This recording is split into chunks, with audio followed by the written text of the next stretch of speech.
Katara is a waterbender from the Southern Water Tribe, and she has a brother, Sokka, and she is just walking in the Southern Water Tribe trying to find Tiger Seal, and they come upon this boy in the ice, and they save him, they get him out of the ice, and he ends up being the Avatar, and she goes on this long journey with him, and she tries to keep him safe, and they get really close. There's a lot of martial art training. I started in October, and then through October to February. In February, I moved down to Philadelphia, and myself, Dev, Noah, and Jackson, we did boot camp, as they called it, and it was like 8 hours a day, training really hard. We learned also wire work, which was really fun, and I learned Tai Chi and Kung Fu, so that was fun. Never done martial arts. I used to be an ice hockey player, which is a little wacky, but yeah, I did that, but never martial art training, so it was so much fun learning a new thing. I'm a waterbender, and you're actually born with it. Sokka is not a waterbender, he's a warrior. But with this talent, you also have to work really hard and get better at it. And throughout the movie, you see me and Ong, practicing waterbending. Ong is the Avatar, and the Avatar has the ability to bend all four elements. And that's really rare, He's really special. And I am very close with Ong. I have a spiritual connection with him. And he is we're just best friends. You couldn't get any closer. Sokka. Jackson is like my real brother in real life. He's crazy. But Sokka and Katara, they love each other to death, but they definitely tease each other.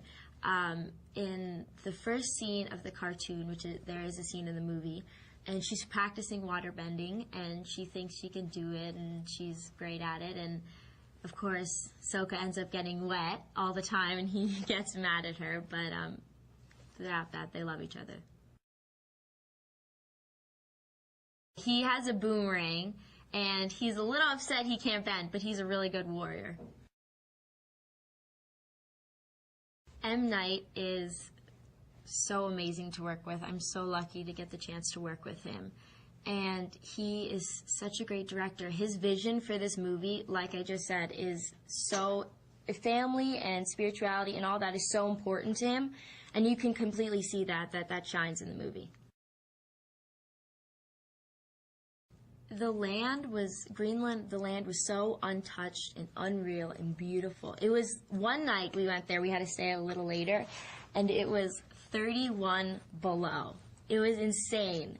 We had heaters in our jackets, we had these really big boots. It looks like I'm 30 pounds heavier in the beginning of the movie.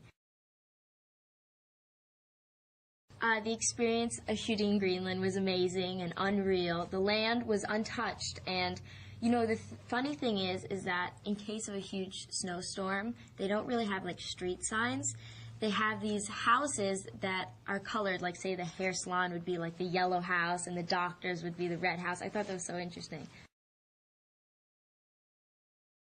Well, in training, I started off with Kung Fu, because Kung Fu is kind of the baseline. And then waterbending is like Tai Chi. Kung Fu is force against force, and Tai Chi is using the other person's force against themselves. And that was a lot of fun. And in the movie, you see Ong and Katara do a lot of these beautiful Tai Chi scenes when they're just practicing and they're just together in this one moment in time, and it's beautiful. And then in another scene, you see Katara and Zuko completely fighting and battling for their life, and they're also using water. So water also, unfortunately, can kill you. You can have a big tsunami, and it can really harm people, but also it can save people. So I thought that's so interesting. Tai Chi is so precise that even if your hand's like this, it has to be like this, and it makes a big difference. So learning the moves was hard, but when you see it with the water in the movie, it's unreal. There was one scene that was challenging, but one of my favorites to shoot was that it's Katara and Zuko fighting. And it's challenging, but also one of my favorites because you get to use acting and your martial arts together in one scene. So I thought that was really great. I got the chance to see the movie about 2 weeks ago, and it's so fantastic. I was so excited to see it. But it's like Lord of the Rings, Star Trek. It's going to be a great movie, and the great thing is that it's for all audiences. It's not only for kids or only for adults. Anyone can go watch it, really, because it has spirituality, it has family, it has values. You know, the battle between good and evil, it has everything.